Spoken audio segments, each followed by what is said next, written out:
Hi, this is the third video of the Losing Amelie video series. I'm in a hotel, travelling for work. I'm in London, so I just thought I'd use this time to record the next one and get it out there. So picking up where I left off, the last video was talking about Amelie was in the ambulance. Bex had just called her parents.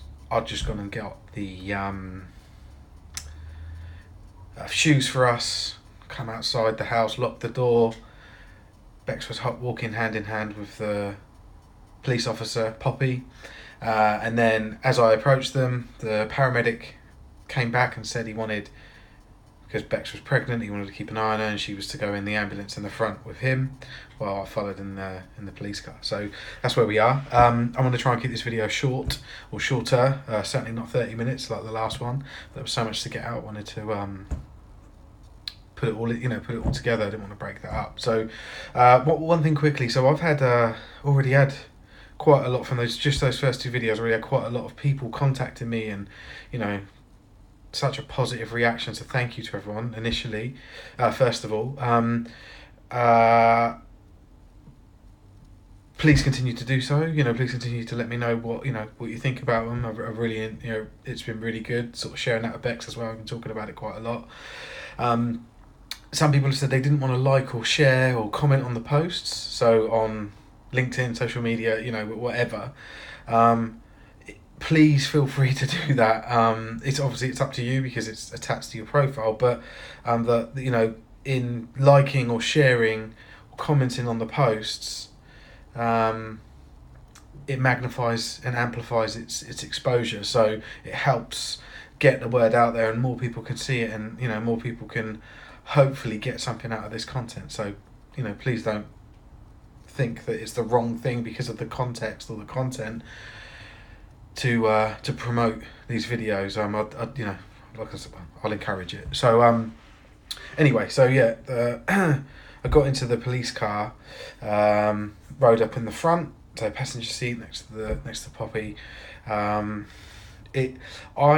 can't remember the full, I remember things of what happened in that car. I was extremely, so we were behind the ambulance and it pulled out in front of us. We pulled behind it.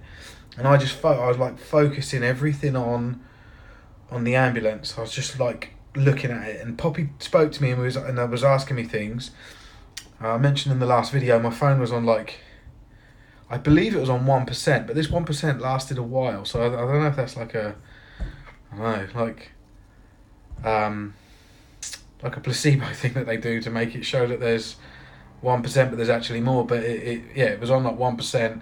I was worried about using my phone. I didn't want to call Bex in case I knew she was speaking to her mum. I think initially her mum and her dad were due to come to our house, and that's what Poppy was talking to me about in the ambulance. She was like, well, people need to go in your house, meaning police needed to go there. She told me it was going to be a crime scene.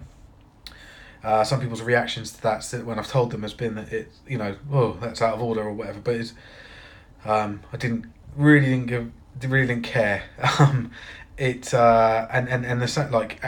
There's more and more of this as we spoke to detectives and the coroner and all this sort of stuff. And all I saw that as, and all I still see that as, is these people doing their job and trying to help me and Bex find out why Amelie died. So my house being a crime scene, great, find something, make sure it doesn't happen to me or to Bex or to the baby. We didn't know what it was. So this doesn't bother me is essentially what I'm trying to get across. So I think I told Poppy, Bex's mum and dad are going to the house, and I was like, no, they're probably not now. They're probably going to go to the hospital, but I didn't know. And I was in this. So in the ambulance, so they pulled off slow, just going nice and steady. And I remember saying that they've given up, and not trying to rush her anywhere.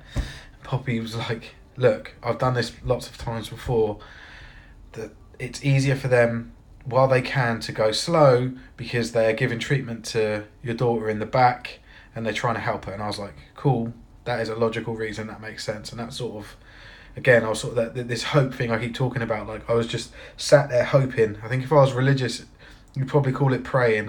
It's just like, I just felt, like I said, there was focus. I just wanted her to be okay, and I remember I kept saying like I was talking to her. I was like saying, come back, come back to us, and they're saying that over and over. Or please, I think please come back as well.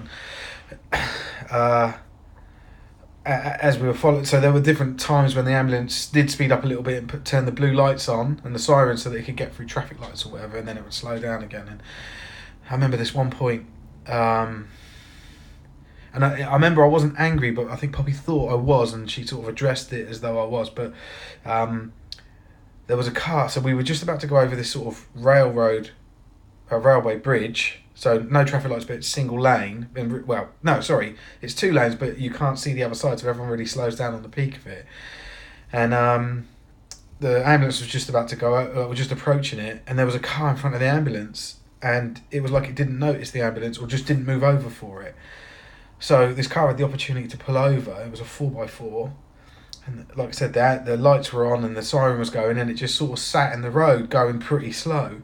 And I remember like saying, just please get out of the way, please get out, like saying it. And I think Poppy thought I was getting annoyed. I wasn't. I just wanted them to move, and they didn't. And Poppy basically said to me, look, like, don't worry, it's okay. That they're treating her. It doesn't change anything. Don't focus on that. So yeah, this car slowly went over this bridge. The ambulance slowly followed it, and then once it got to the other side of the bridge, there was a bit where it could pull in, and it did. Anyway, so yeah. Then got I don't know. We were about 20 minutes away, roughly. That 20 minutes went, I think, fairly quickly from memory, and I couldn't speak to Bex. And Poppy asked me a couple of questions. She was asking me about detectives being at the house, because that's who went there.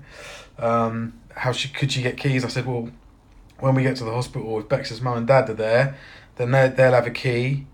I don't know why she didn't take my key. It sort of just struck me that I would have had a key. I can't answer that, but we were talking about a spare key.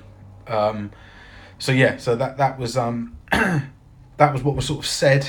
I know it's not very accurate, but those were the things that were talked about in the car, and then it was just complete focus and hope.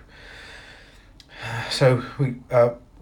The hospital we went to is one called Frimley Park Hospital. It's about 20 minutes from where we live. We live in a place called Bracknell. We pulled it. So the ambulance pulled into the ambulance bay, reversed into it. Opposite, just to the left of the ambulance bay, is a shelter looking thing where the police car where Poppy pulled into.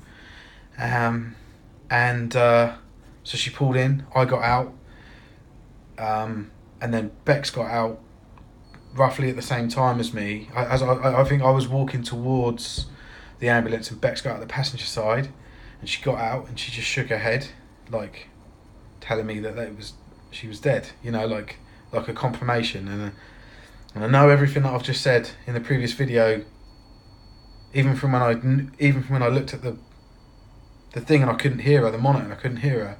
I've said that she's dead several times, but it was like.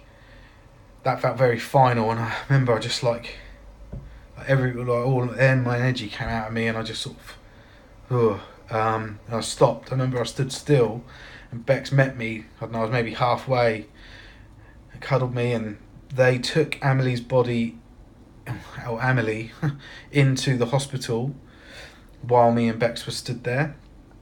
Bex thinks they carried her in. I think I saw them use a little bed thing and take her in. I don't know. So we then go in, and we immediately went into this like family waiting room.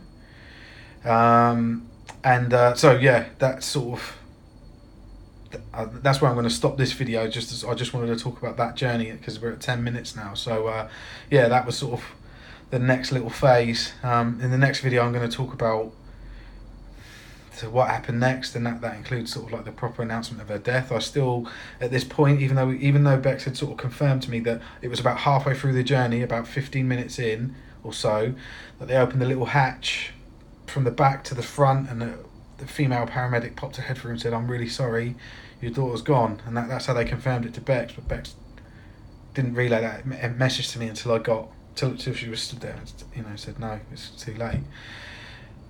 So despite that, I know I've gone back into story mode here, but despite that, even though we'd gone, you know, just been told that, and I still had this hope of like, well, they've taken her into the hospital, and just like with the guy that picked her up and ran with her and, you know, into the ambulance, I had the same, well, maybe someone in there is, you know, can do something.